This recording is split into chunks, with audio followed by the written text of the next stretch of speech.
নিরাপত্তার স্বার্থে দিল্লিতে বাংলাদেশের হাইকমিশন থেকে ভিসা প্রদান স্থগিত করা হয়েছে। হাইকমিশনের সামনে হিন্দু উগ্রপন্থীদের বিক্ষোভের পর এমন সিদ্ধান্ত নেওয়া হলো। এদিকে সোমবার দুপুরে কলকাতা ও শিলিগুড়িতে ভিসা সেন্টারের সামনে বিক্ষোভ ও ভাঙচুর চালিয়েছে কট্টর হিন্দুত্ববাদী কয়েকটি সংগঠন। এ বিষয়ে আরও জানাতে পশ্চিমবঙ্গের কলকাতা থেকে যুক্ত হচ্ছেন আমাদের সহকর্মী বিশ্বনাথ দাস। বিশ্বনাথ দাস, সারাদিন কি ঘটলো আর হাইকমিশন ও ভিসা সেন্টারের নিরাপত্তা বাড়াতে কি কি পদক্ষেপ নিয়েছে ভারত সরকার, সামগ্রিকভাবে যা যা তথ্য আছে জানাবেন আমাদের। দেখুন, গত শনিবার থেকেই আমরা দেখছি যে একের পর এক ঘটনা কিন্তু দিল্লি, গুয়াহাটি বা সঙ্গে সঙ্গে কলকাতাতেও কিন্তু ঘটে চলেছে। এবং একের পর এক সংগঠন, মূলত হিন্দু যে সমস্ত সংগঠন আছে তারা কিন্তু কলকাতায় নিযুক্ত যে বাংলাদেশ উপ হাই কমিশনের বাসভবন রয়েছে সেইখানেই কিন্তু তারা মূলত বিক্ষোভ প্রদর্শন করছেন। এবং সেই মতো আজকেও কিন্তু আমরা সকাল থেকে দেখেছি একাধিক হিন্দু সংগঠনের সঙ্গে সঙ্গে জাতীয় কংগ্রেসের পক্ষ থেকেও কিন্তু বিক্ষোভ প্রদর্শন করা হয়েছে। তবে বিকালের দিকে সনাতনী হিন্দু মঞ্চ, একটি মঞ্চ থেকে কিন্তু বিক্ষোভ প্রদর্শন অনেকটাই তীব্র হয় এবং যথেষ্টই উত্তেজনা ছড়িয়ে পড়ে। এবং প্রাথমিক পর্যায়ে পুলিশ বা রাজ্য প্রশাসনের তরফ থেকে যথেষ্টই নিরাপত্তা ছিল এবং ত্রিস্তরীয় নিরাপত্তা বলায় ইতিমধ্যেই কিন্তু মুড়ে ফেলা হয়েছে। কলকাতায় যে দূতাবাস রয়েছে তাতে স্বাভাবিক অন্যান্য সময় যে নিরাপত্তা থাকে তার থেকে কিন্তু অনেকটাই নিরাপত্তা বাড়িয়ে রাখা হয়েছে এই মুহূর্তে। কেননা একের পর এক হিন্দু সংগঠন বা বিভিন্ন রাজনৈতিক দল কিন্তু তারা বাংলাদেশ যে এই দূতাবাস উপদূতাবাস রয়েছে সেখানে কিন্তু এসে বিক্ষোভ প্রদর্শন করছেন।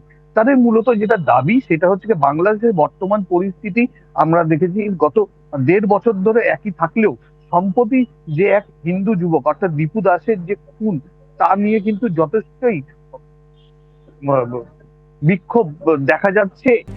RICL TMX, যুগের পর যুগ স্থাপনা থাকে মজবুত এপার বাংলায়। এবং সেই পরিস্থিতিতে তারা যেটা জানাচ্ছেন যে বর্তমানে বাংলাদেশের যে সরকার রয়েছেন তারা দেশের আভ্যন্তরীণ বিষয় কিভাবে নির্বাচন করবেন না করবেন সেটা সম্পূর্ণ তাদের বিষয়, কিন্তু যেভাবে হিন্দু নিপীড়ন বা হিন্দু অত্যাচার হচ্ছে তার কারণেই কিন্তু এই বিক্ষোভ প্রদর্শন।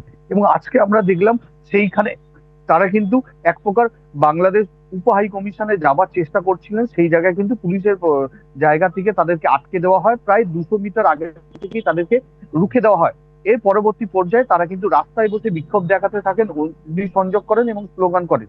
অন্যদিকে কলকাতার অপর প্রান্তে অর্থাৎ শিলিগুড়িতেও কিন্তু একই রকম ভাবে হিন্দু সনাতন সংঘকে বিক্ষোভ দেখানো হয় এবং তাও কিন্তু অত্যন্ত তীব্র ছিল।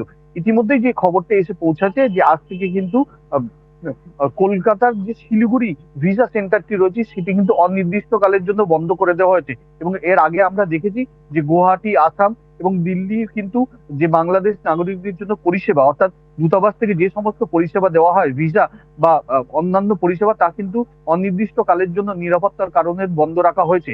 এখনো পর্যন্ত কলকাতায় যে উপদূতাবাস আছে তারা কিন্তু পরিষেবা দিচ্ছে বা কলকাতায় অবস্থিত যে ভিসা সেন্টারটি রয়েছে তারা এখনো পর্যন্ত পরিষেবা দিচ্ছে, কিন্তু তা কতদিন থাকবে সে নিয়ে কিন্তু যথেষ্ট সংশয় রয়েছে। কেন প্রতিদিনই কিন্তু একের পর এক সংগঠন কিন্তু বিক্ষোভ দেখাচ্ছেন এবং স্বাভাবিকভাবেই তাতে কিন্তু যথেষ্টই উত্তেজনা ছড়াচ্ছে কলকাতার রাজধানীতে।